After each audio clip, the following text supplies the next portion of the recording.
Hey guys, how are you all? Welcome back to the channel. This is my new channel, so please support us.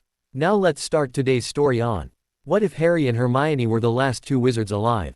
But before we begin, comment 2 blue hearts, be sure to subscribe to our channel, like this video, and share it with your friends. Also, watch till the end because this story is going to be amazing. And don't forget to check out our Patreon for exclusive Harry x Hermione uncensored spicy versions, link is in the description. Now, let's begin the story. Cold stone, and her right hand closed around something that was disintegrating between her fingers even as her consciousness reassembled itself enough to notice it. Ash. Fine, gray, still faintly warm. She did not yet know to mourn it. She opened her eyes. The first thing she registered was not absence. It was light, wrong light, a deep violet pooling down from the enchanted ceiling where the pre-dawn sky should have been, the sky that should have shown the tail end of a battle's night giving way to morning. This was not that sky. This was a color that belonged to no atmosphere she had ever stood beneath, heavy and still, like a bruise that had not finished forming. She sat up. The second thing she registered was the silence, and the silence took longer to understand than the light, because silence did not announce itself the way wrong color did. It crept in sideways. She became aware of it the way you became aware of a held breath, through the specific absence of something that should have been continuous. No wind through the broken windows. No groan of settling stone. No distant cry of someone wounded. No curse fired in a corridor 3 floors up. No creak of the castle's vast old joints adjusting to the weight of nearly 1,000 years. Nothing. She held her own breath to test it, and the silence held with her, total and complete, as if it had been waiting for her to notice it, and was now satisfied that she had. She called out, "Ron?" Her voice did not echo. This was the detail that her mind fixed on first, with the specific clinical attention that had carried her through 7 years of crises that required her not to feel things until later. A hall this size, with stone walls and a vaulted ceiling, should have returned her voice to her in fragments, layered and diminishing. It returned nothing. The sound went out from her and simply stopped, as though the air itself had lost the capacity to carry it back. She stood. The great hall was a wreck in the specific way that battlefields were wrecks. Tables overturned, the long benches scattered, scorch marks blooming black across stone that had stood since long before the ministry existed. Glass from the high windows lay in a fine scatter across the floor, catching the violet light in small, cold points. The wreckage was exactly what she would have expected to find at the end of a battle. What she found instead of bodies stopped her breath entirely. Robes. They lay where people had fallen. She could see the shape of it now, the specific quality of cloth that had held a body a moment ago and now held nothing. Fabric settled flat and empty in the precise outline of someone who was simply gone. A set of dark robes near the doors to the entrance hall, a Death Eater's mask resting beside the collar where a head should have been, a school tie still knotted, lying across an overturned bench with nothing inside the collar that held it, a pair of spectacles near the base of the staff table, one lens starred with a crack, the frame undisturbed because nothing had fallen to disturb it. She crouched beside the spectacles and could not place whose they were, and made herself stop trying, because trying required a conclusion she was not yet willing to draw. And Hermione Granger had spent her whole life refusing to draw conclusions before she had verified them. She catalogued instead. Wands scattered everywhere, more wands than there should have been people, some clearly dropped, some clearly disarmed before whatever happened. No blood. No drag marks, no signs of anyone having crawled away wounded, just robes and wands, and the specific deflated emptiness of cloth that had stopped containing a person without any of the violence that should have accompanied a person's ending. Her face had gone the color of old bone. She did not notice this. She was already moving to the next data point, and the next, building a structure to stand inside, because the alternative was to stand in the open ground of what this actually meant, and that ground did not yet have a floor she trusted. She did not scream. She had already understood, in the part of her mind that processed faster than her conscious thought could follow, that screaming required someone to hear it, and there was no one. The understanding did not arrive as a sentence. It arrived as a physical sensation, cold moving up through her sternum, and she breathed through it in 3 measured breaths, because that was the only response currently available to her that did not require the floor to exist yet. She turned in a slow circle. Harry? No answer. no echo even. Across the hall, a door swung open on its own, not violently, not the door blown wide by some external force.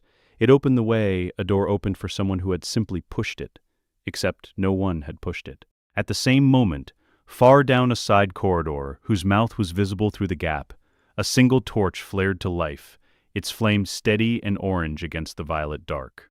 Hermione looked at the open door for a long moment. It was not a coincidence. She did not believe in those. Not anymore. Not after 7 years of a world that operated on rules even when the rules were hidden. This was the castle. Somehow, impossibly in whatever this was, the castle was still doing something. And it had opened a door and lit a torch in the specific direction that led deeper into Hogwarts rather than out of it. An invitation, or a direction.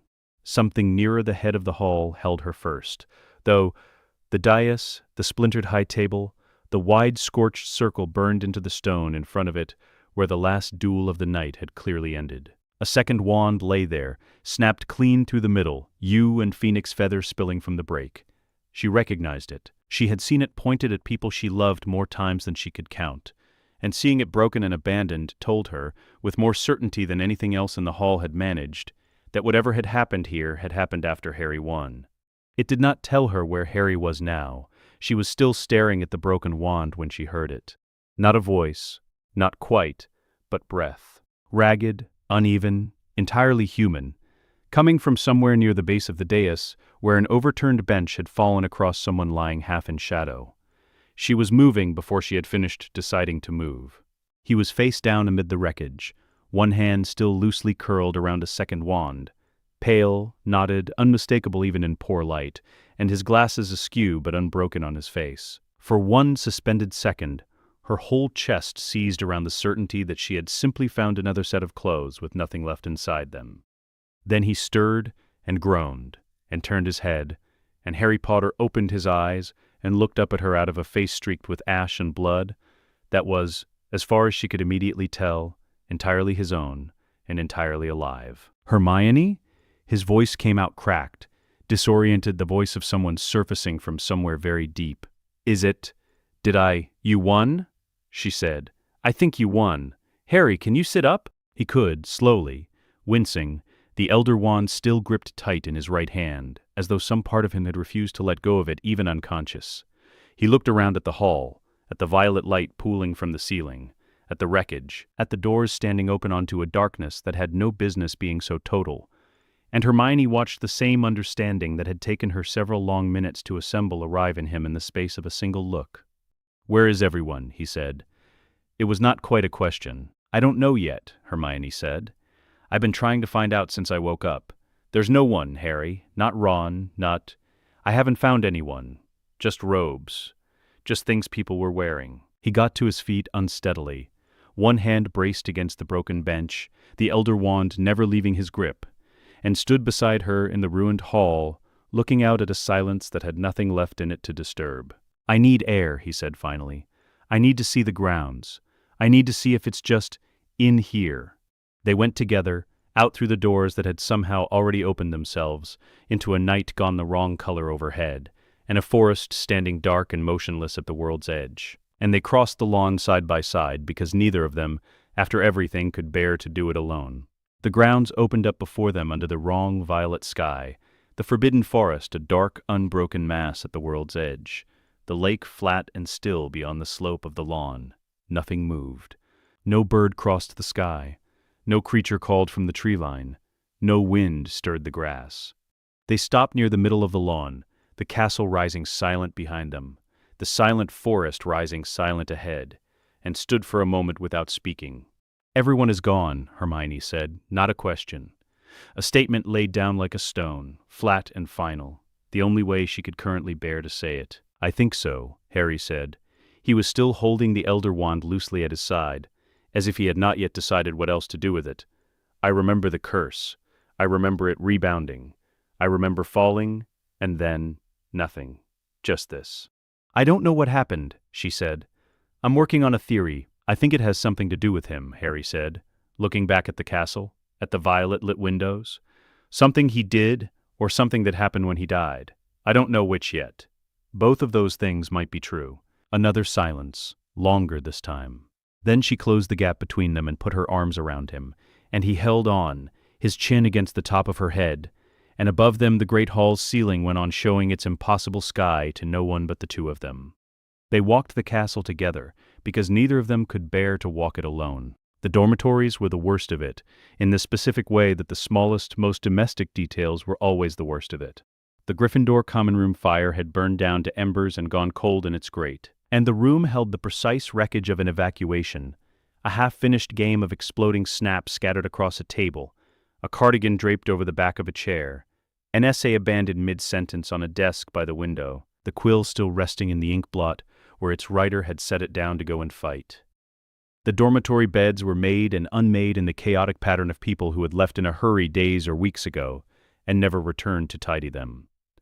Hermione stood in the doorway of the room that had been hers and did not go in. They climbed to the headmaster's office, the stone gargoyle standing aside without password because there was no longer a password to ask for, the spiral stair turning beneath them in the dark. The office itself was much as it had always been. The desk, the silver instruments, the shelves of curious objects that had always seemed to be quietly thinking about something. The portraits were blank, every one of them, frame after gilt frame around the curved walls, holding nothing but painted backgrounds, empty chairs, vacant landscapes, the specific quality of absence that a portrait achieved when its occupant simply was not there. The chair behind the desk where past headmasters usually held court, usually slept through everything, was empty canvas. Every headmaster who had ever watched over this room, gone.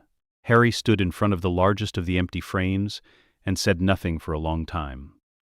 A classroom on the first floor held a marking book, dated and signed, a quill set down beside it as though its owner had simply stepped out and meant to return. The owlery broke him. He had known, intellectually, what he would find. Every owl in this castle was a magical creature, and every magical creature in this world appeared to have ceased to exist at the same moment as every witch and wizard.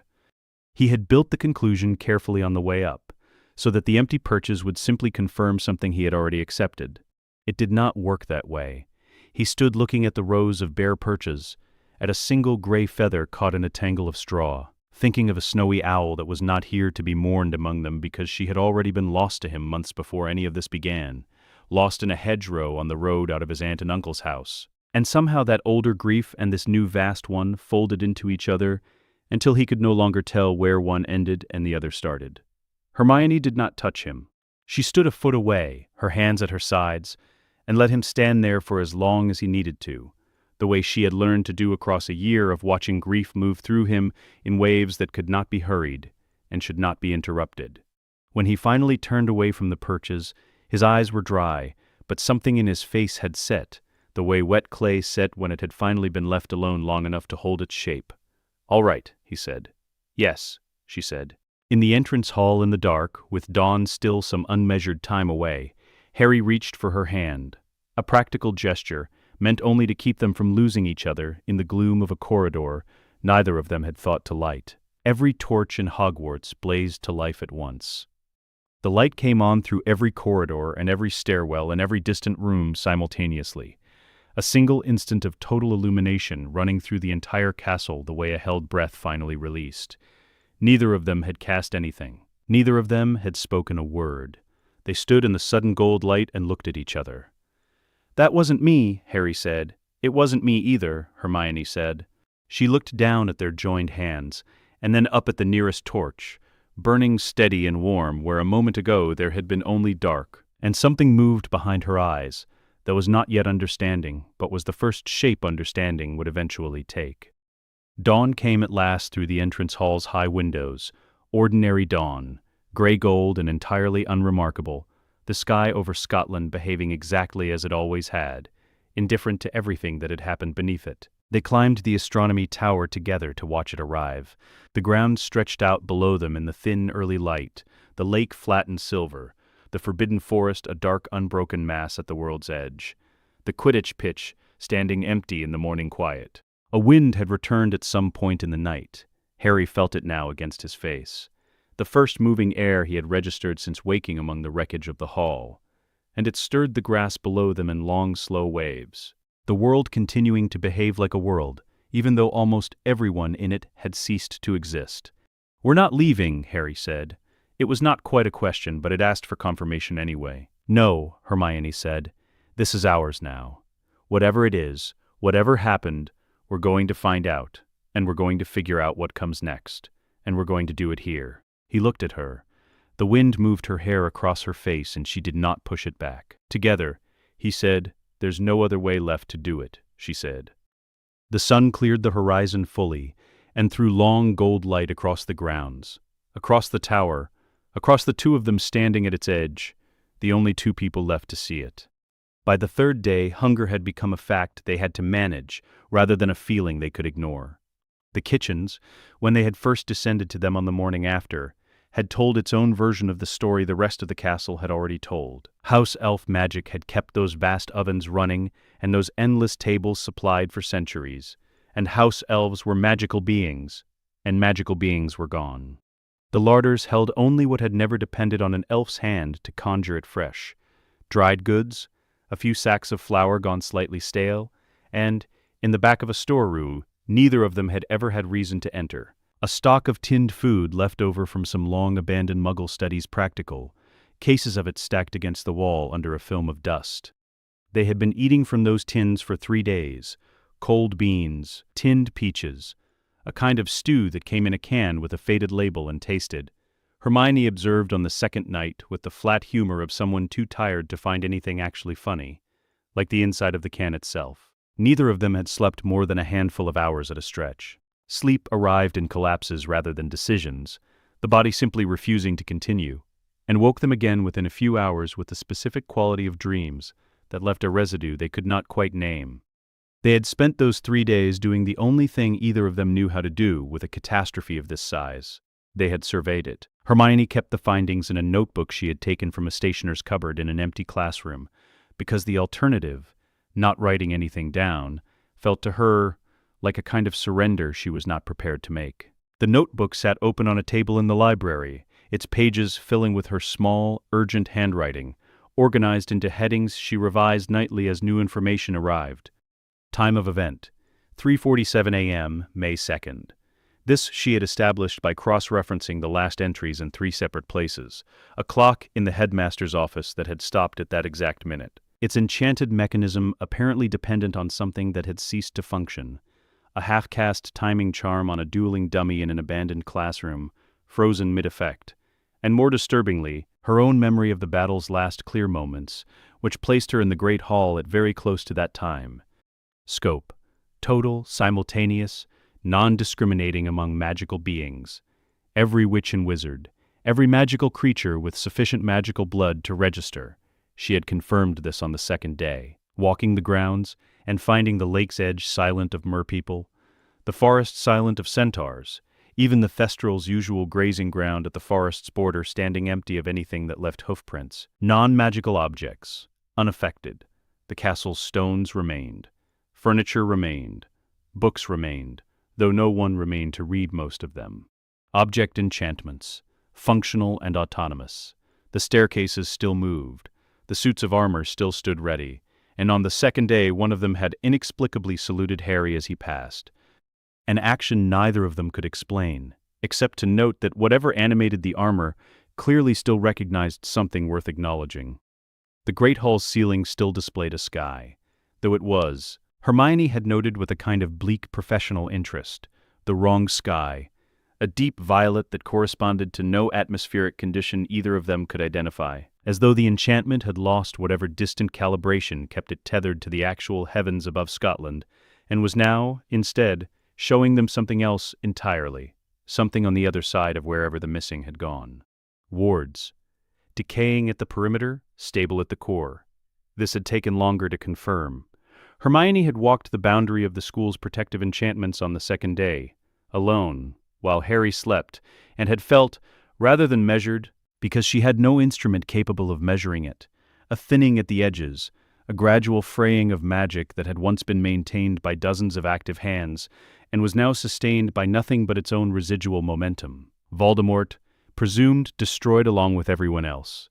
The broken wand on the dais was the only physical trace either of them had found of him, and a broken wand, Hermione reminded herself, writing the line, was not the same as a body. There had rarely been a body with him, but there had also, this time, been a rebounded curse and a death he had not survived even once before, and a silence that had swallowed the entire magical world in the same instant he should have fallen. And that timing, she wrote, underlined twice, cannot be coincidence.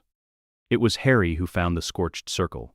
He had gone into the forbidden forest on the second afternoon, not deep, just past the tree line, drawn there by something he could not articulate, except to call it a feeling that the answer to what had happened was not going to be found inside the castle alone. He had walked for perhaps 20 minutes through trees that remained eerily wrongly still, and had come, without quite meaning to a clearing he did not recognize. The grass within it did not exist anymore. The ground was scorched black in a perfect circle some 50 feet across. The earth itself cracked and discolored in patterns that radiated outward from the center, like something had been driven into the soil and detonated there. At the circle's exact heart, the ground had been burned down to a kind of glassy black residue, fused and smooth, reflecting the gray daylight in a way that made Harry's stomach turn before he understood why. This was not where the duel had ended. That had happened in the great hall, on the stone where he had woken. This was something else. Something that had happened nearby, at roughly the same hour, and left no robes and no wand and no trace of a person at all, only this. He had brought Hermione back to it that same evening. She crouched at the circle's edge for a long time without touching anything, her wand raised, casting diagnostic charm after diagnostic charm in a sequence that grew increasingly frustrated as each one returned nothing useful. Readings that made no sense, magical signatures so degraded and strange that her detection spells simply failed to categorize them. "There's residue here unlike anything in any text I've read," she said finally very quietly, kneeling at the circle's perimeter. "It makes my eyes water. There's no category for it. It isn't dark magic in any classification I know, and I know most of them." "You think this is connected?" Harry said. He was not looking at the circle. He was looking at the trees around it, at the specific quality of the silence pressing in from every direction. "I think something happened here in the same hour everyone vanished, close enough to the castle that it can't be unrelated," Hermione said, standing slowly, brushing ash from her knees with hands that were not quite steady. "I don't know yet whether it caused what happened to the world, or whether it was simply a casualty of it happening. I don't want to guess past what I can support." "He was never going to stop it killing me," Harry said slowly, even when he thought he had. "I don't think he ever really wanted to rule the world the way everyone always said. I think some part of him wanted—" He stopped, the thought arriving slower than he expected. An ordinary thought, his own, not yet touched by anything else. "What?" Hermione said. "To be the only one," Harry said. "Not the most powerful, the only one. No one left who could ever be a threat to him, because no one left who could do magic at all, except him." Hermione looked at him for a long moment, and something in her face shifted from grief into the particular sharpening she did when a theory found its shape. If he attempted something like that, in the last hour of the battle, with a soul as damaged as his, she said slowly, it would not have gone the way he intended. A ritual of that magnitude requires precision he no longer had the capacity for. So it went wrong. So if it was him, and I want to stress that we don't yet know that it was, it may have taken everyone, including in the end himself. They stood at the edge of the burnt circle as the light went gray and then dim around them, neither of them willing to be the one who suggested leaving first. And the silence of the forest pressed close around the two of them, and the black glass at the clearing's center, the only sound either of them was certain, belonged entirely to the present moment. The dreams began on the third night, and they began at exactly 3:47 a.m., and they began for both of them at once. Harry woke, gasping in the dark of the dormitory he had claimed, a hand pressed flat against his own chest, as though to confirm his heart was still where he had left it. He had been dreaming of faces. Not one face, not even a sequence of faces, but a vast simultaneous crowd of them, hundreds, layered over one another like photographs developed onto the same plate, each one present for less than an instant before another arrived to replace it. Hands, too. Dozens of hands making wand movements he had never been taught, the muscle memory of motions arriving in his own fingers as though his body had performed them 1,000 times before. He found Hermione in the corridor outside her room, already awake, already shaking, a hand braced against the stone wall to keep herself upright. "You too," she said. It was not a question. "Faces," he said. "Hundreds of them. And Knowing things. Things I haven't learned. Voices, Hermione said. Her eyes were wide, fixed somewhere past him, the specific look of someone still partly inside the experience she was describing. Not words exactly, more like the shape of words, before they become words. Like arriving in a library where every book has been thrown into the air and they're still falling, and I can see the titles passing. And I know they're going to land somewhere I can reach. But they haven't landed yet.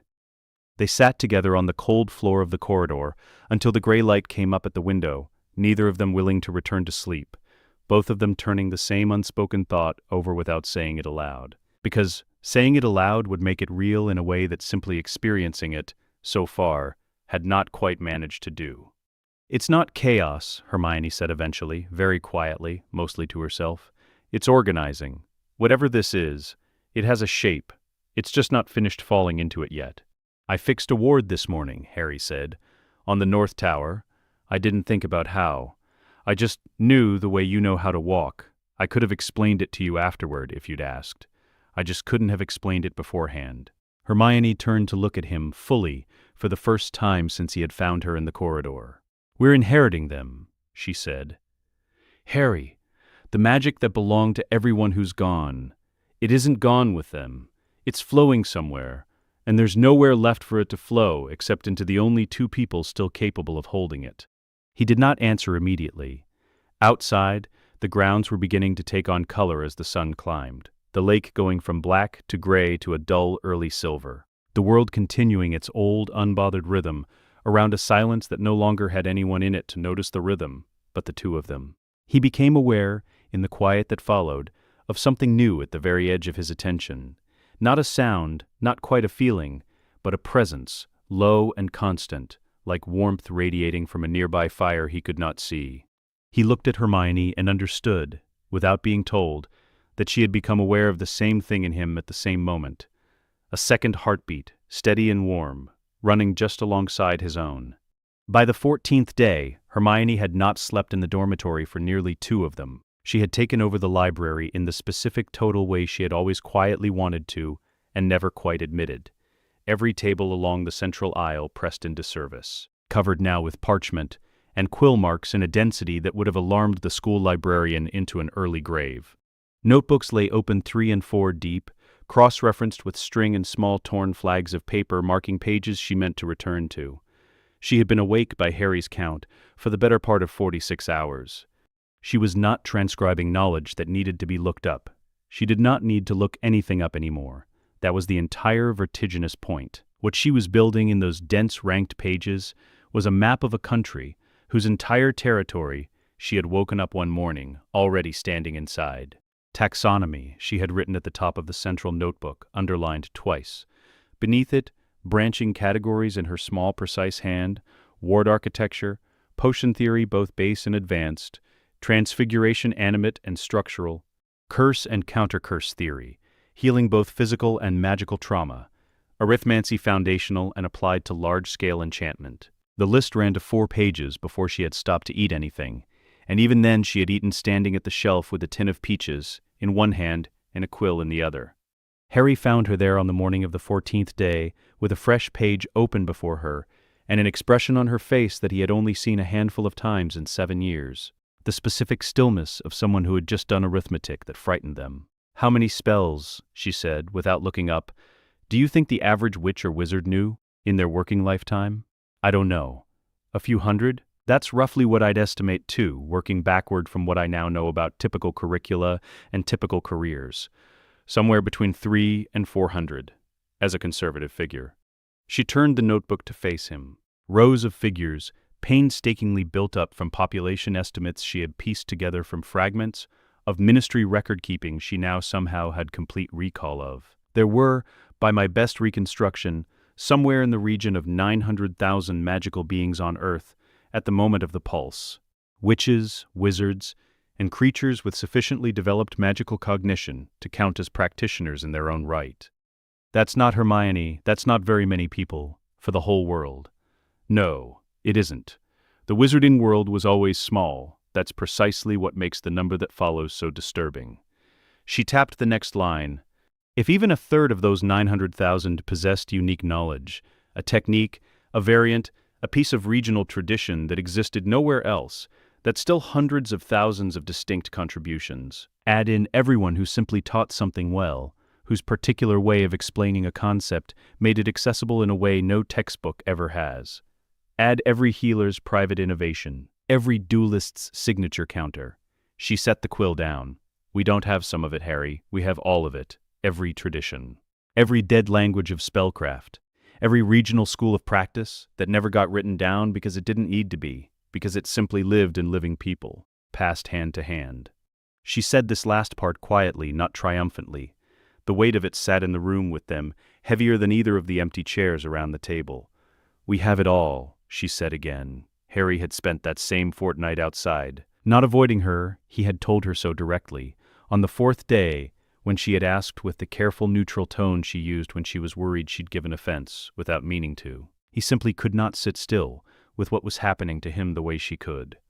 Whatever the inheritance was doing to her arrived as architecture, as systems she could lay flat on a page and study. What it was doing to him arrived as want, an itch in his hands to test something, to see if a thing he had just half remembered was real. He had started small. Standing at the edge of the lake on the 7th day, he had knelt and put his bare hand flat against the water's surface, and had known, instantly, without working for it, that there were still grindy lows down in the silt at the lake's deepest point, creatures with too little magic in their blood to have registered as a target for the pulse. He felt their small, malevolent presence, the way you might feel a draft under a closed door. By the 12th day, he had taught himself, or rather remembered, 17 potions whose ingredients he could name in order without ever having brewed them. He had begun speaking twice now, in languages he had never studied. Once a fragment of Latin so old it predated the standard incantations by centuries. Once something that felt, on his tongue, like a kind of Gaelic that had not been spoken aloud by a living person in a very long time. Both times he had stopped himself partway through, startled by his own voice. It did not feel like learning. It felt like being slowly, gently inhabited by a chorus that had not yet finished agreeing on its key. She called him into the library on the evening of the 14th day, and the conversation that followed was the one neither of them had quite been ready to have until that moment arrived to force it. She had the map spread across the central table, not a literal map, but the closest visual she had been able to construct, concentric rings of categorized knowledge, each ring annotated, the whole thing radiating outward from a center she had simply labeled us. By my count, she said, there were somewhere near 900,000 magical beings on Earth at the time of the pulse. Every one of them contributed something. We have it all, she said, and this time her voice did not carry triumph. It carried the specific weight of someone laying down a burden by describing its size. Harry looked at the rings of writing. He picked up the Elder Wand from where it lay on the table beside her notebooks, turning it once in his fingers, and then, without entirely deciding to, the way the last fortnight had taught him things sometimes simply happened before he chose them. He closed his eyes and asked it silently to show him something he had not yet found on his own. What came was not vision in the ordinary sense. It arrived the way the languages had arrived, the way the potions had arrived, already complete, already moving. A woman with skin like dark river stone stood in firelight somewhere far south of anywhere Harry had ever been, shaping flame between her bare hands into characters of some script he had never seen. A man stood alone on flat white ice beneath an aurora, navigating not by stars, but by the pull of the world's own deep magical currents, running invisible beneath the frozen ground. A figure in dust-colored robes folded something small and broken into something whole again, in a chamber lined floor to ceiling with clay jars, with the patient precision of someone for whom failure had simply never been an acceptable outcome. Then, a dark-haired man of perhaps 40, tired in the particular way of someone who has been awake managing other people's catastrophes for far longer than was reasonable, kneeling at the convergence of green hills, pressing both palms flat to the earth, speaking to it as though it could hear him and had, on more than one occasion, answered. Then, gently, almost reluctantly, blue eyes behind half-moon spectacles, long hands arranging small silver instruments on a crowded desk, a face that carried, even in memory, the specific cost of every kindness it had ever extended and every secret it had ever kept. Not the legend, the man. And then Lily Potter, sitting at a desk with parchment in front of her, a quill held at an angle that snapped Harry's breath out of him entirely, because it was the exact angle at which he held his own quill. Inherited not from memory, but from blood, confirmed now by something far stranger than blood. He set the wand down. "Okay," he said. "Okay?" Hermione looked up from her notebook. "I understand now what we are." He looked at his own hands as though they belonged briefly to someone else. "I thought I might be, I don't know, a repository, a library that walks around. But it isn't like that." He searched for it and found, surprisingly, that the word arrived easily, as though it too had been waiting in the chorus for him to need it. "It's us, everything they were, filtered through everything we already are." "A synthesis," Hermione offered quietly. "Yes. We're not them," Harry said. "We're not even an average of them. He stopped, met her eyes. "We're better than any of them could have been alone. Because we have what they each had, separately, all at once." Hermione was quiet for a moment. It was not a comparison she would ordinarily have permitted herself. She had spent her whole life believing in the people she'd studied, in a kind of careful reverence too deep to casually place herself above. But she had felt the same truth arriving in her own inheritance over the last 14 days, undeniable and total, and she did not argue with it now. "We have a responsibility," she said instead, "to do something worthy of what they gave us." "They didn't give it," Harry said. "It just happened. Which means we have a debt we can never repay and never agreed to take on, which is a deeply uncomfortable position to be in." She laughed, a short, startled sound, the first laughter to occur in the library or anywhere else in the castle, in 2 weeks, and for a moment, the violet ceiling overhead, and the empty chairs around them, and the silent absences pressing in from every direction of the world, receded just slightly, just long enough for the two of them to sit together in a quiet that, for the first time since the pulse, did not feel entirely unbearable. The instrument that warned them was one of Hermione's own making, assembled over the following week from a dozen older detection charms she had inherited the theory for, and rebuilt from first principles into something far more sensitive than anything the old Ministry's Department of Magical Law Enforcement had ever fielded.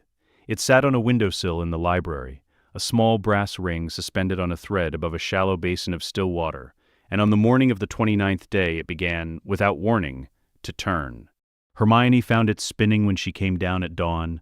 The water beneath it had developed a fine concentric ripple, radiating outward from the ring's shadow in a pattern she recognized immediately, because the recognition arrived the way all her recognitions arrived now, instant, complete, inherited from someone who had built instruments exactly like this one centuries before her, and never lived to see them improved upon. "Movement," she said when Harry came in still half asleep, drawn by the change in her voice from the corridor outside. "Mechanical movement. Vehicles, possibly aircraft. Approaching from the south-southwest. Muggles. Muggles with very sophisticated instruments, judging by the signature." She bent closer to the ripple pattern. "And they are not wandering. They are searching." The Veil of Nations existed by the time the search party came within detection range, only as theory and 3 weeks of Hermione's increasingly dense calculations. But theory, built from an inheritance this deep, was not the same fragile thing theory had once been for either of them. She had spent the preceding fortnight mapping what she now understood to be the original architecture behind Hogwarts' oldest protections, the layered work of the school's founders, who had built not merely a wall around a school, but a relationship between a building and the land that held it. What she proposed was not a wall. A wall could be measured against, probed, eventually breached by patience and instruments. What she proposed was redirection, not stopping anyone from approaching, but making the approach itself feel, to a mind without magic in it, like the wrong decision, not a crude individual confusion charm, the bewildering of a single mind in a single moment, but something applied at the level of the land's own magical field, an ambient suggestion laid into the very current surrounding the highlands, so that anyone without magical blood who came within its reach simply found, gradually and without alarm, that their attention had drifted somewhere else, that the weather looked worse than it had a moment ago, that whatever they had come to find was clearly not here, and something more urgent was waiting elsewhere. "It isn't lying to them," Hermione said, laying the calculation out before Harry on the library table. Lines of arithmancy notation running down both margins in handwriting that had grown over the past month, almost unrecognizably fast and certain. "It's persuading the part of them that decides what's worth their attention, No one will remember being stopped. They'll simply remember changing their mind. And if someone's mind is harder to change, then the field gets stronger the closer they come. By the time they're within a mile of the boundary, changing their mind will feel, to them, like the only sane thing left to do. Harry looked at the notation for a long moment, not because he needed to verify it. Some quieter, more instinctive part of him had already confirmed it was sound, the way he could now confirm the soundness of 100 things he had never been formally taught, but because watching her build it, line by line, filled him with something close to awe that had nothing to do with magic at all. "Where do we cast it from?" he asked. She looked up, and something in her expression told him she had been waiting for this question, had perhaps even been a little afraid of it. "There's a chamber beneath the dungeons," she said. "I found the stair behind a loose flagstone 2 weeks ago, and didn't tell you because I wasn't certain what it was until last night." She paused. "I think it's the reason Hogwarts was ever built here at all." The stair went down for longer than either of them had expected, the air growing warmer rather than colder as they descended, until it opened at last into a chamber that bore no resemblance to anything else in the castle above it. There was no masonry here. The walls were raw bedrock, uncut and ancient, giving off a faint internal glow the color of banked embers, as though the stone itself had been smoldering for longer than human memory extended. The air was thick in a way that pressed gently against the skin, dense with something that was not quite magic in the ordinary sense. Magic before it had been shaped into spells. Magic the way ore existed before it became metal. Harry walked to the center of the chamber and knelt, placing both palms flat against the bedrock floor. The response was immediate and enormous. He felt the deep, magical currents running beneath Britain the way he had once felt his own pulse, present, steady, and now, abruptly aware of him, the way a vast sleeping animal might become aware of a hand resting on its flank. Hermione came to stand facing him and began to speak. Not an incantation, but mathematics given voice, sequences of numbers and geometric ratios, the architecture of a field described in pure relational terms. Where Harry was opening a door, she was drawing the shape of the room beyond it, line by precise line. The bedrock began to hum beneath Harry's palms, the embered glow deepening to a warm amber that spread upward, climbing the chamber's rough sides. The casting took 4 hours. Neither of them spoke once it began in earnest, and by the 3rd hour sweat stood out along Hermione's hairline. Her voice dropped to something close to a whisper, that the chamber itself seemed to carry without effort. When it ended, the amber light folded back into the walls, leaving them dim and warm, and the silence that followed had a different quality than the silence either of them had grown used to over the past month. Fuller, somehow, as if the chamber had simply exhaled. They climbed back to the surface in the early evening and found a castle that felt, in some way neither of them could precisely articulate, more settled than it had been that morning, as though Hogwarts itself had taken a long breath it had been holding since the 2nd of May, and had finally, quietly, let it go. Hermione's brass instrument, when she checked it in the library window, hung perfectly still above its basin. No ripple disturbed the water. 3 miles south, where a Muggle reconnaissance team had been steadily closing on the Highlands for the better part of a day, the satellite link feeding their position back to London began returning, instead of coordinates, a flat and featureless static.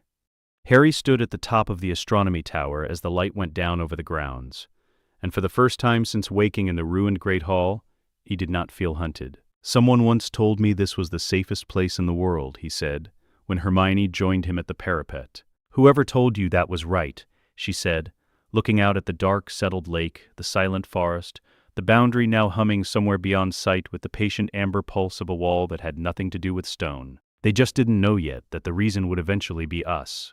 6 weeks had passed since the pulse, and a rhythm had settled over the castle that neither of them had planned, but both of them had needed. Mornings spent in study, the inheritance arriving now in gentler waves that left room for deliberate practice rather than overwhelming flood. Afternoons given to the practical labor of keeping Hogwarts itself alive, the vegetable garden behind the greenhouses. Coaxed back from neglect, the kitchen taps that Hermione had finally learned to operate without an elf's hand to guide the spellwork. Evenings, always, in the Great Hall, eating together at a single small table set near the hearth, rather than at the vast empty length of the house tables, because the house tables had felt, from the first night, like a wound neither of them wanted to sit beside. Harry had not touched the resurrection stone since the morning he had first noticed it cold against his hip, having carried it through the battle in his pocket and never once thought to use it since. He kept it in a small box on the windowsill of his room, and some part of him had known, without examining the knowledge too closely, that the day would come when he reached for it, and that the day would not come on a schedule he could plan in advance. Hermione had not raised the subject.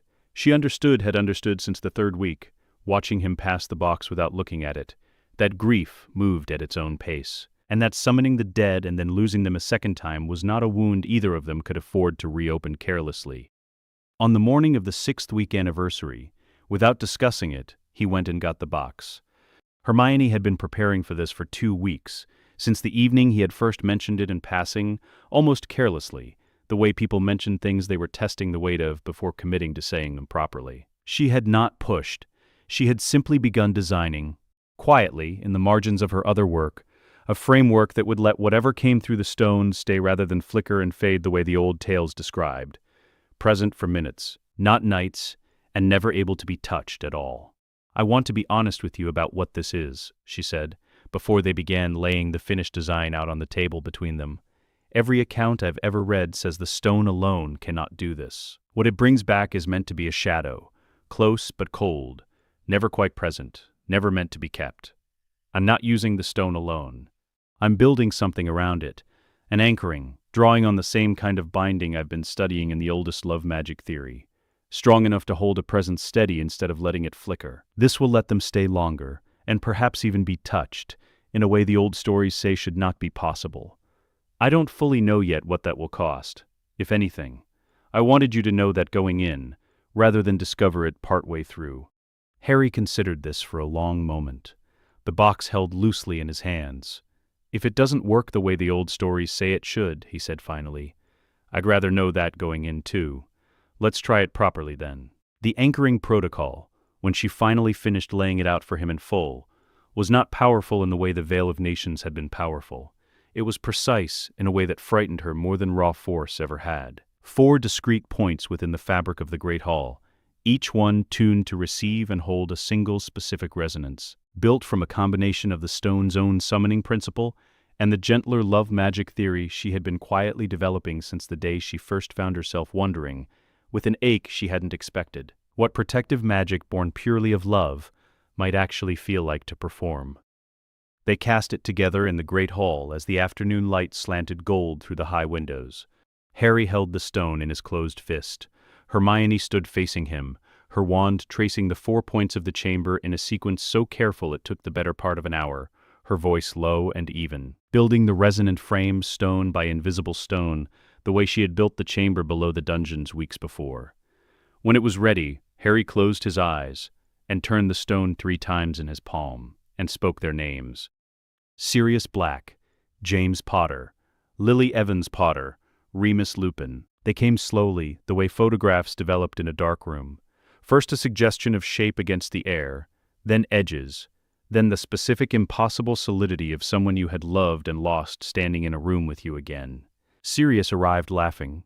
It was the first thing he did, before he had even fully resolved into shape, a sound of pure reflexive delight, the laugh of someone who has just discovered, against every reasonable expectation, that he still exists in some form capable of laughing.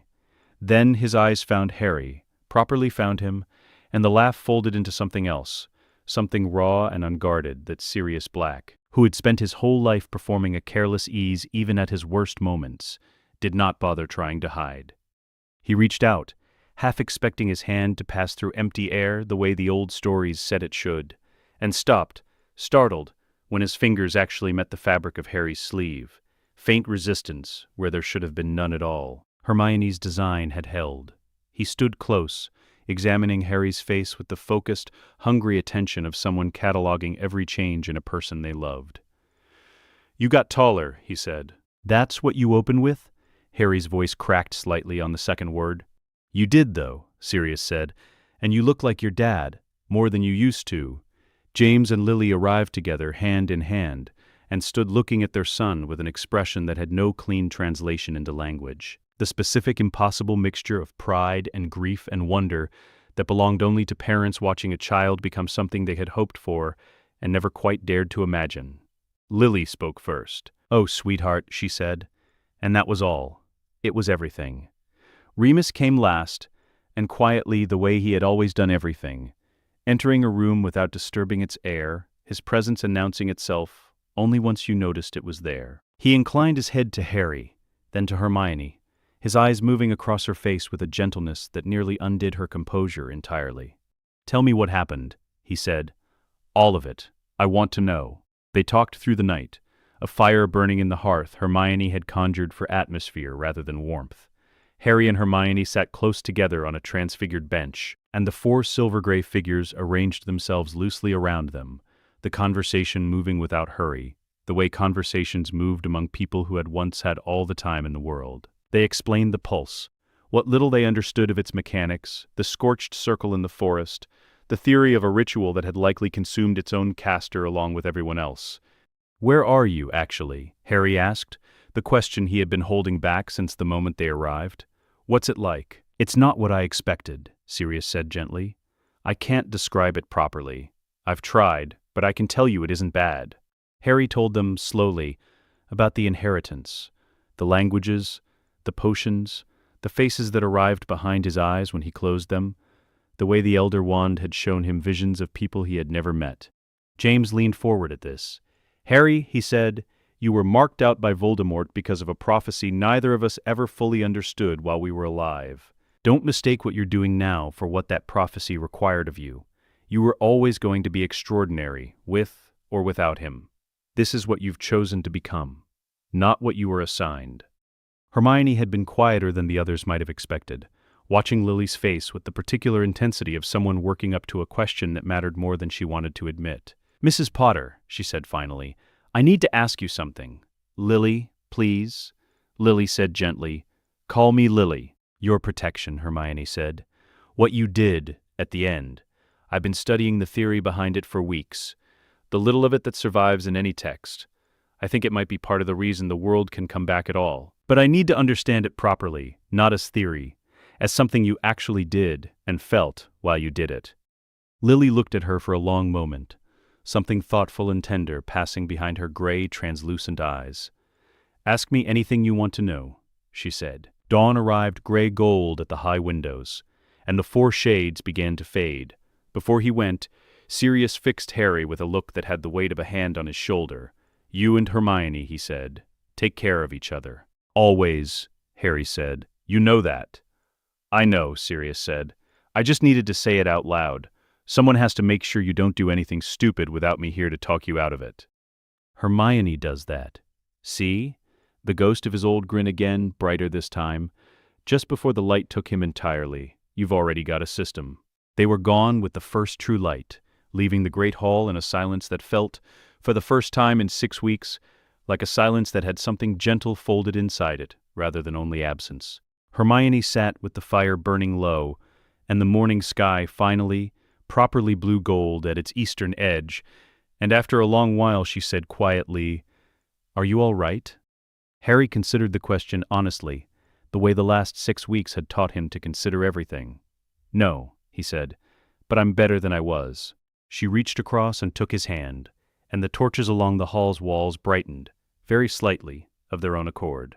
3 months after the pulse, the inheritance had given them theory in abundance and physical resource in almost none, and Hermione had reached the point in her work where theory alone had stopped being sufficient. "We have the knowledge of how a restoration might be possible," she said, laying her notes out across the library table on a gray morning in late July. "What we don't have is anything to anchor it to beyond what's already inside us. Older alchemical notes, if they exist anywhere outside legend, will not be sitting in a Hogwarts classroom. There is exactly one institution in this country that was built to outlast the people who used it." "Gringotts," Harry said. "Gringotts," she agreed, "which is now, as far as either of us can determine, completely empty of staff and completely full of everything that staff was ever paid to protect." They flew to London on the morning of the 4th of August, on brooms drawn from the Quidditch supply shed in the absence of any better transport. Harry on his old firebolt, kept maintained out of an attachment he had never bothered to examine too closely, and Hermione on a school broom that had clearly seen better decades. The flight south took most of the morning. Beneath them, The Vale of Nations held the highlands in its quiet, amber-edged hush, and beyond its boundary the ordinary world simply continued, motorways threading between green fields, the occasional small town going about its Tuesday with no idea what had happened above it weeks before, no idea that the world's entire invisible second layer had gone silent at 3:47 a.m. on a night in May. London itself was strange in a way neither of them had fully prepared for. It was not destroyed. It was, if anything, worse than destroyed. Intact, functioning, entirely indifferent. They flew in low under disillusionment, dropping toward the narrow brick mouth of Charing Cross, and found the leaky cauldron exactly where it had always been, its sign creaking faintly on a windless afternoon, its door unlocked because no one had ever returned to lock it. Diagonally beyond it was a street caught mid-breath. Shop awnings hung at their usual angles. Merchandise sat undisturbed in windows, cauldrons stacked in pyramids, robes on their stands. Owl perches stood empty outside the post office. A single quill, dropped or set down mid-purchase, lay on the cobblestones outside a writing supply shop, undisturbed by wind or rain in 3 months. Hermione stopped outside the alley's largest bookshop and went in without speaking. She moved through the shelves with the focused, almost reverent care of someone visiting a grave rather than browsing a bookshop, and Harry, following a few steps behind, understood without being told that this was not a stop for supplies. She selected 3 books, texts on theoretical arithmancy, on the structural mathematics of large-scale enchantment, material she almost certainly already carried complete and perfect within her own inheritance, and carried them to the counter. She set them down. She took out a scrap of parchment and a self-inking quill from her bag, and wrote in her careful hand a note explaining exactly what she had taken and why, addressed to no one, and left it weighted under an ink bottle on the counter beside the till. Harry read it over her shoulder and said nothing. He understood. There was no one left to receive the courtesy. She extended it anyway, because some part of her had decided, somewhere in the silence of the last 3 months, that there were still ways to behave decently, even when decency had stopped having an audience. Gringotts' bronze doors stood open. They had not closed automatically, because there had been no goblin hand to close them, and the great marble hall beyond stretched away under its chandeliers in a cool, undisturbed light that fell on rows of empty counters and the long, unattended length of polished stone where customers had once queued. The chandeliers themselves still burned. The lifts, somewhere below, could be heard humming faintly, a sound that Hermione found, after 3 months of total silence, almost startling in its ordinariness. It was built to need almost no conscious management, she said, looking around the vast empty hall. That's precisely why it's still running. The goblins built this place to outlast its own staff, in a sense. They simply never imagined the staff themselves would be the thing it had to outlast. A great curtain of enchanted water met them at the entrance to the lower vaults, hissing down into its stone channel with the same patient menace it had always carried. The kind of ancient ward built to strip away disguise and false enchantment from anyone who approached uninvited.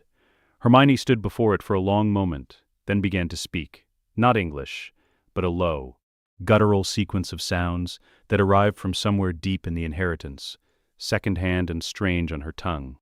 The rudimentary rune language of goblin warding, passed to her through the memories of wizards who had spent careers working alongside goblin scholars and absorbing fragments of a tongue that was never meant to be easily learned. She told the water, in its own grammar, that they were authorized. It was not, strictly, a lie. There was no one left in the world who could conceivably grant or withhold that authorization, except the 2 of them. The water parted briefly, just enough to let them pass beneath it dry. A dragon waited at one of the deepest levels, chained and pale, its scales grown thick and crusted from long years spent without sunlight, guarding a tier of vaults that had clearly never been the one Harry remembered escaping past during the war. This one had never been ridden out into open sky. It had simply been left, like everything else, the moment its keepers ceased to exist. Harry approached it alone, leaving Hermione at the passage mouth with a brief look that asked for trust, and received it without question. He came forward slowly, his hands visible and empty, and when he was close enough that the creature's vast head turned toward the sound and smell of him, he began to speak, not quite a language, but something adjacent to one, a register of low sound and steady presence that an inheritance of careful, patient creature handling understood, with absolute certainty, that this animal had never once in its long captivity been touched by anything resembling kindness. The dragon was confused first, then still, then, gradually, beneath Harry's palm pressed flat against the rough heat of its flank, something in its enormous old body simply let go of a tension it had carried for longer than either of them could measure. He sat with it for the better part of 20 minutes while Hermione moved past, into the deeper vaults, working her way through ledgers and seals with the same patient precision she brought to everything. When she finally came looking for him, she found him seated against the dragon's side, the great head lowered, half dozing, and she stood in the passage mouth and looked at the scene for a long moment before saying, with the particular dry affection she reserved only for him, "Of course you did. The vaults gave up a great deal. The Potter family vault, first, Harry's by right since birth, holding generations of accumulated gold, and beneath it, older things, documents in his grandfather's hand, an old signet ring, small, domestic relics of a family line that had simply continued, unremarkably, for generations before any of it became remarkable. A second vault, inherited through Sirius, held considerably more gold and weight, old family correspondence, carefully quarantined dark artifacts that Hermione catalogued and sealed without touching, and a written history of a family whose obsession with its own purity had, in the end, mattered to absolutely no one but itself. Beyond these, in a category the bank had labeled in perpetuity, no living heir, were vaults full of scrolls and hands, and scripts from every corner of a world that had once, briefly, all gone magic together, casting records of practitioners who had advised ancient courts in secret, fragments of traditions that had never crossed paths with European wizardry at all. The Hogwarts founding vault held the school's own bones, architectural notes in several distinct hands, and sealed boxes of old heirlooms that Hermione catalogued carefully, mindful that whatever still slept in this castle's oldest history deserved more caution than curiosity alone could justify. It was in the deepest of the academic vaults, in a box that had clearly not been opened in centuries, that Hermione found the scroll. The hand was old, the ink browned, the title written in a careful formal English that had aged but not faded. On the restoration of the world's magic, should it ever be lost, being the considered notes of an alchemist of long years and longer patience. She did not open it there. She held it the way she might have held something alive, and carried it back through the vault corridors to where Harry was waiting, and showed it to him without a word. "Someone anticipated this," she said finally. "Centuries before it happened, someone worried that something like this could happen to the world, and wrote down what to do about it." Harry looked at the brittle, careful handwriting, at the patience of someone who had clearly spent a very long life solving problems other people had not yet imagined existed, and felt something in his chest that was almost, despite everything, a kind of laughter. "Of course they did," he said. "Of course someone that paranoid thought to prepare for this before it ever happened." The scroll, once unrolled fully across the library table, gave them theory of a kind neither of them had quite anticipated, even after months of inheriting the accumulated wisdom of a vanished world. It was not a spell. It was closer to a warning wrapped around an instruction. Centuries of one careful mind's foresight distilled into ink-faded English, describing a process that required not merely power, but a depth of mastery neither Harry nor Hermione, for all they now carried, actually possessed yet. The author had understood something that took Hermione 3 full readings to accept, that knowing how a thing worked and being capable of doing it were not the same accomplishment, and that the gap between them for a working of this magnitude was measured not in effort, but in years. "We don't have years," Harry said, on the evening she finally explained the problem to him in full.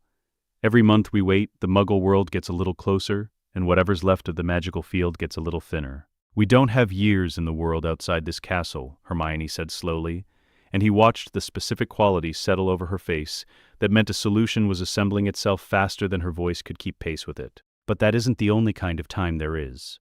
She explained it to him over the following 2 days, building the theory out of 3 separate threads of inheritance she had been quietly holding apart, until she understood how they fit together. Her own resonance with a time-turner she had worn around her neck every day of her 3rd year, the inherited memory of careful, methodical researchers who had spent careers studying the difference between moving through time and simply making it move differently around you, and the rule of requirement, which had revealed itself on the 2nd day she went looking, not as a door, but as a question waiting patiently to be asked correctly. Not time travel, she said, pacing the length of the library with her hands moving as though she were physically shaping the concept in the air before her. We are not going backward. We are not creating loops. We are not risking the kind of paradox that destroyed every time turn of the ministry ever held. This is dilation. A bubble of time that simply moves more slowly than the time outside it. 1 year passes here, in the world. Inside the room, properly configured, 10 years pass for us. 10 years, Harry repeated. 10 years to master what that scroll is asking of us. 1 year, outside, while the veil holds and nothing in the wider world has time to find us. He looked at her for a long moment. At the dark crescents beneath her eyes that 3 months of grief and labor had carved there, at the steadiness in her hands despite everything, and felt something settle in him that was not quite decision yet, but was very close to it. 10 years, just the two of us, in a room, he said. Yes. All right, he said. Let's do it properly then. The room of requirement gave them what they asked for without argument. A long chamber with stone walls that did not echo, windows that showed a sky calibrated to mimic the ordinary turning of seasons outside, a fireplace that never wanted for wood, a kitchen that supplied itself from some pantry logic neither of them ever bothered questioning too closely. Hermione built the dilation field into its threshold over the course of a final, careful week, checking the mathematics 4 separate times before she would let either of them cross it.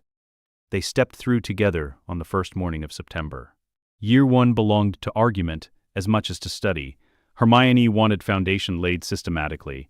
Harry wanted to put his hands on the work immediately and correct for failure as it arose. What they discovered by year's end was that neither approach alone produced what the other's correction did. Hermione's frameworks gave Harry's instincts a shape to land inside. Harry's willingness to attempt the impossible gave Hermione's theory the friction it needed to become more than elegant and untested. Year 3 brought the first real breakthrough when they descended together to the chamber beneath the dungeons and successfully redirected a fractional flow of magic some distance south. Proof that intention applied with sufficient precision could reshape the network itself rather than merely draw from it. They celebrated quietly that night with a bottle from the Hogwarts cellars and talked for the first time in months about something other than the work. "What do you want?" Hermione asked, "when it's over. Properly over." "A garden," Harry said. "Somewhere I plant something and just watch it grow." "I want to read something that isn't instruction," she said. "A novel.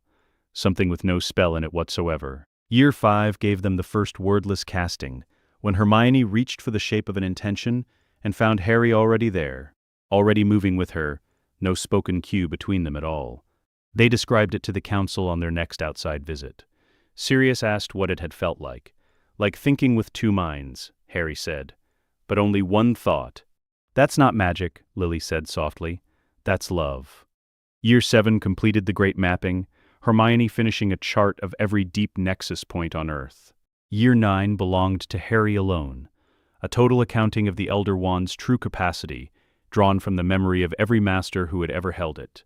He concluded that its capacity dwarfed every historical use anyone had found for it. It had been wielded for murder, for conquest, and, by at least one master, who understood its danger better than the rest. Carefully, almost reluctantly, by the end of that 9th year, Harry used it the way a craftsman used the finest tool available. Year 10 ended on a morning that mirrored, with deliberate precision, the morning they had entered. They stepped back through the threshold into a world where exactly 1 year had passed. September of 1999. The castle outside unchanged in its bones, but the 2 people stepping through the doorway no longer in any way that mattered, the same 2 people who had walked in. The council was waiting for them in the great hall when they emerged. Sirius looked at them for a long moment, and said finally, in a voice that had lost none of its old irreverence even after death, "Well, look at the 2 of you." Lily said nothing for a long moment, simply looking at her son and the woman standing beside him with an expression that held, in equal measure, pride and something close to awe. "Look at them," she finally agreed very softly. It was Hermione who found the anomaly in the 2nd week after their emergence, and she found it because she had built her instruments to a degree of sensitivity that nothing in the old ministry's arsenal had ever approached. The reading was small, a drain, not a deliberate, accounted-for draw the way she and Harry drew on the deep currents, but something parasitic, feeding without pattern or purpose on the ambient field itself. "Something is feeding," she said, setting the device on the table between them. Not us. Not anything we've accounted for. It's small, vanishingly small, which is exactly why we never noticed it. In a world with 900,000 magical beings, this would have been background noise. In a world with 2, it's no longer negligible. They traced it together over the following days, and the tracing brought them, with a dread neither of them spoke aloud until they had no choice, back to the scorched circle in the forbidden forest. The black glass at its center had not weathered in over a year. If anything, it looked worse. The surface clouded now in a way it had not been before, as though something beneath it had begun very slowly to stir. Hermione knelt at the circle's edge, with every diagnostic spell her decade of inherited mastery could produce. And what came back this time was not the useless static her instruments had returned over a year ago. It was a signature, faint, fragmentary, but unmistakably patterned, the specific magical fingerprint of a man who had spent decades splitting his soul into pieces until nothing about it behaved the way a soul was meant to behave. "It's him," Harry said. He did not phrase it as a question. "Not him," Hermione said carefully. "Not in any sense that would mean anything to ask it a question, or reason with it, or threaten it. Whatever soul fragments he had left should have passed through the pulse, the way everyone else's did. But his soul was never whole to begin with. I think it simply passed through wrong, the way water passes through something with no shape left to hold. So it stayed. It stayed, not as the man he was. Just, she searched for the word, and the inheritance, vast and ancient as it was, offered her nothing precise enough, so she built it herself. A wraith. A parasite. The last fragment of something with every part of it stripped away, except the one instinct that was always, underneath everything else, the only thing actually driving him. Hunger. She mapped its behavior over the following weeks. At its current rate, she told Harry, in approximately 6 months it will be strong enough to attempt active interference with the deep currents directly. In a year, it could be strong enough to interfere with something far more dangerous than a fluctuation in a field reading. The restoration. If it learns to draw power away from us at the critical moment of casting, yes, we would not simply fail. We could make things considerably worse. Can we destroy it? Harry asked. Yes, Hermione said, but not yet. Not carelessly. If we engage it now, we risk driving it deeper into the network, somewhere we can't easily reach. We need it to come to us. We need to choose the ground. You want to use the restoration as bait? He said. She held his gaze without flinching. I want to use it as a trap.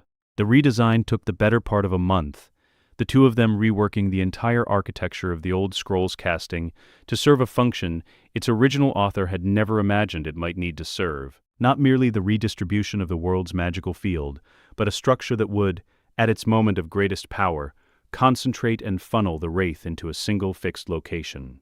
They chose Glastonbury Tor because the ground there had been waiting longer than Hogwarts ever had, older in its bones than the castle that had become their home, the southern counterpart to the northern node beneath Hogwarts dungeons. If the wraith had been feeding on the ambient field since the night of the pulse, summoning it the length of the country's deep currents would force it to travel further than it had ever had to travel before, a funnel built from distance itself. They climbed the Tor at dawn in early autumn, some 17 months after the world had gone silent, and began the restoration's opening sequence at the hill's grass-grown summit. The casting had been running for 20 minutes when the cold arrived. It did not announce itself the way an attack ought to announce itself. There was no flash of light, no shout of incantation. There was simply a wrongness in the warm morning air, a narrow pocket of cold pressing in against the working currents, the way a held breath pressed against a closed throat. Small, localized, and unmistakably hungry. It's trying to get between us, Harry said, his voice low, the deep currents beneath their feet pulsing amber and steady despite the cold pressing at their edges, the way he always did. Divide and pick apart. He can't, Hermione said. There's nothing left between us to get between. They did not raise wands. They did not speak a counter-curse. They simply opened, let the bond between them expand past every careful containment they had ever built around it, releasing the full warmth of it at once rather than holding it in reserve. The wraith, accustomed to drawing heat carefully from shadow and stillness, met instead a wall of light it had no capacity to absorb. It recoiled, and Harry stepped forward, alone, the elder wand loose in his hand, not raised, not pointed, simply present. You spent your whole life trying to avoid death, he said, addressing the cold directly. "You called yourself powerful. You split your soul because you were afraid of something that happens to everyone who has ever lived. And this is what's left. Just hunger, just fear, just the absence of everything it means to actually be alive." The cold surged at him. He held the Elder Wand out before him, not in challenge, but turned flat against his open palm, offered the way a mirror is offered. What met the Wraith in that instant was the wand at the absolute peak of its mastery, 10 years refined into instinct, the resurrection stone pulsing in his pocket with the gathered weight of the restoration in full motion, the bond between them at its widest, brightest extension, the deep current of an entire nation, awake and alive beneath their feet. It was, in the most literal sense, the Wraith's remaining instinct could process, the sum total of everything that had ever been good and powerful in the world it had once tried to consume entirely for itself. A small, dark thing met the full brightness of a star. It did not explode. It did not cry out. There was nothing left of it capable of producing a sound that dramatic. It simply ceased, unraveled at every edge simultaneously, the parasite undone by an excess of the very thing it had spent over a year quietly trying to steal. The cold lifted from the hilltop all at once, and the warm morning closed back in around them as though it had never been interrupted. "It's gone," Hermione said finally, very softly. "He was always going to end as nothing," Harry said. "He spent his whole life running from it. He just never understood that nothing was the direction he was running toward the entire time." Below them, across the wide green expanse of the Somerset levels, the morning had taken on a quality neither of them had seen in over a year. Not merely sunlight, but something underneath it. A faint and steady warmth running through the soil itself, the first true current of a magical field that was, after a long and total silence, finally alive again. It was thin. Hermione knew this even as she felt it. A seed crop scattered across fallow ground, not yet a forest. It would be years before the first new children anywhere on Earth began to show the smallest signs of what had just been planted in them. But it was alive. For the first time since the 3rd of May, the world's magic was not an echo of something gone. It was a beginning. "We did it," Harry said quietly. "We did," Hermione said, and slipped her hand into his, and for a long while, neither of them said anything else at all. The seed they had scattered across the world's deep currents needed time before it would show anything, and time, after everything, was the one resource they finally had in abundance. For the first months, following the restoration, they simply watched, and spent those months at Hogwarts restoring it stone by stone and habit by habit.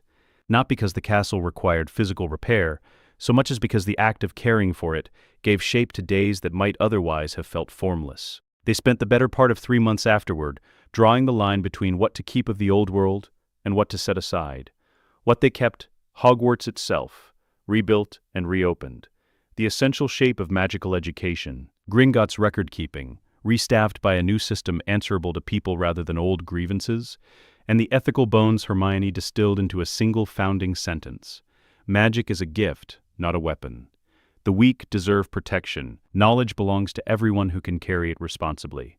What they discarded, blood as a category of worth, since every child who would ever show magic again was being seeded fresh into families with no wizarding history at all. The old ministry replaced by something smaller and accountable, and absolute secrecy loosened deliberately rather than abandoned recklessly. 10 years after the pulse, the first generation began to show.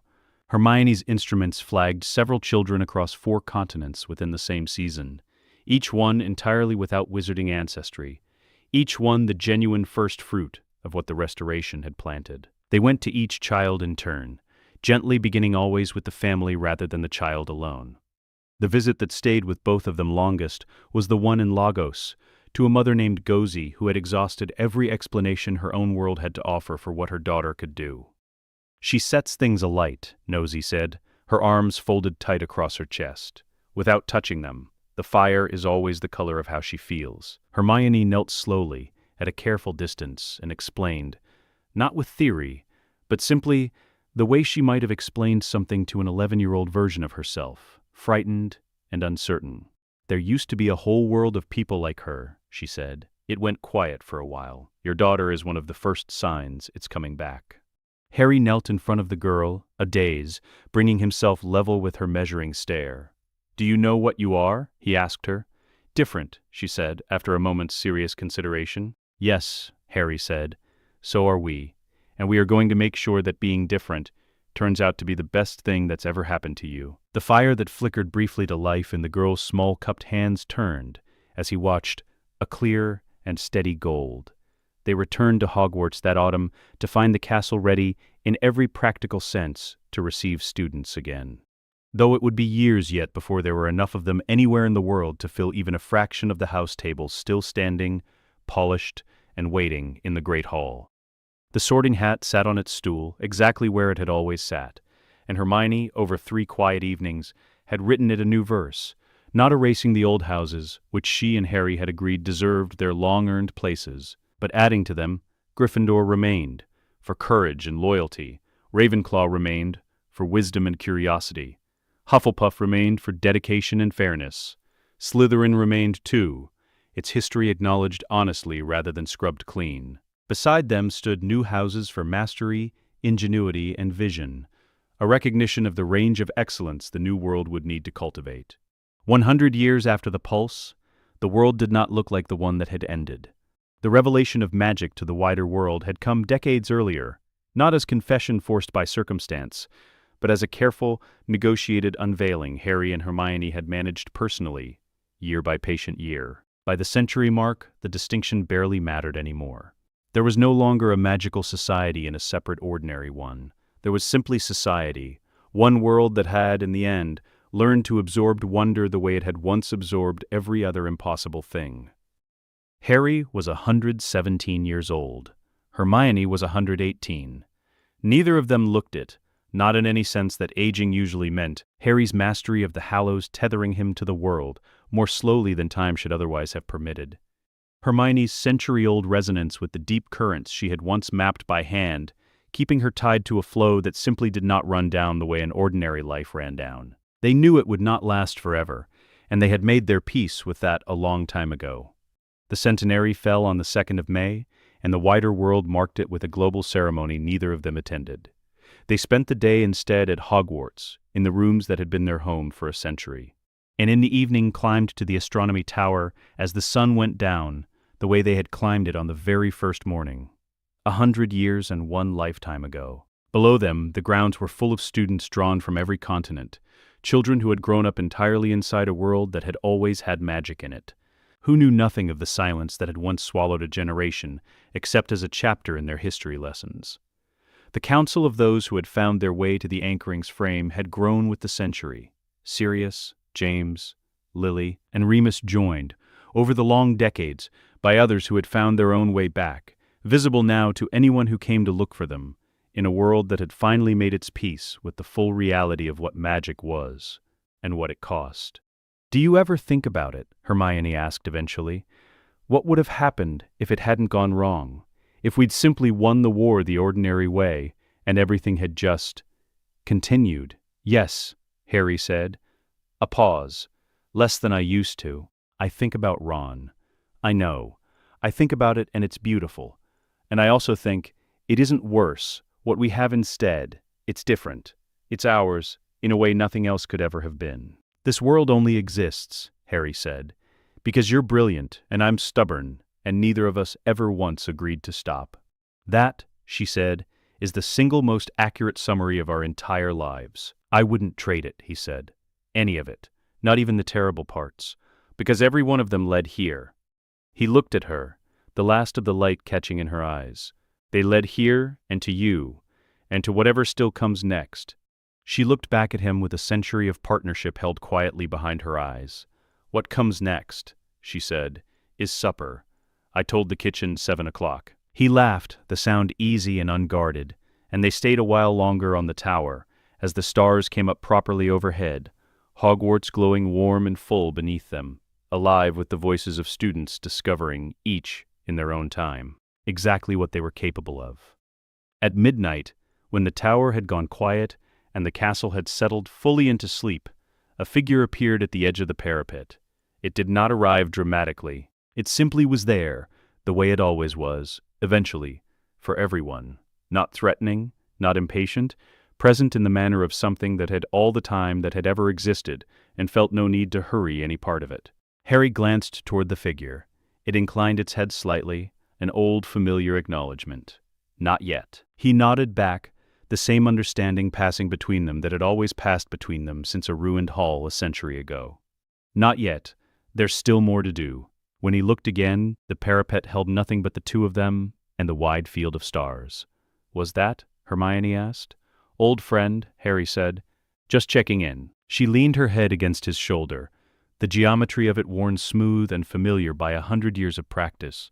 And below them, the world went on, students laughing somewhere in the dark of the grounds, a fire burning steady in the great hall's hearth, the lake holding the reflected stars without disturbance, the whole vast quiet machinery of everything they had built turning forward, unhurried, into whatever came after this. They had been the last of an old world. They had become the first of a new one, and they remained above everything else either had ever carried or built or lost, each other's in every sense that word could hold, for exactly as long as the world still needed them to be, which, as it turned out, was a very long time indeed. Let us know what you'd like to see next. The end.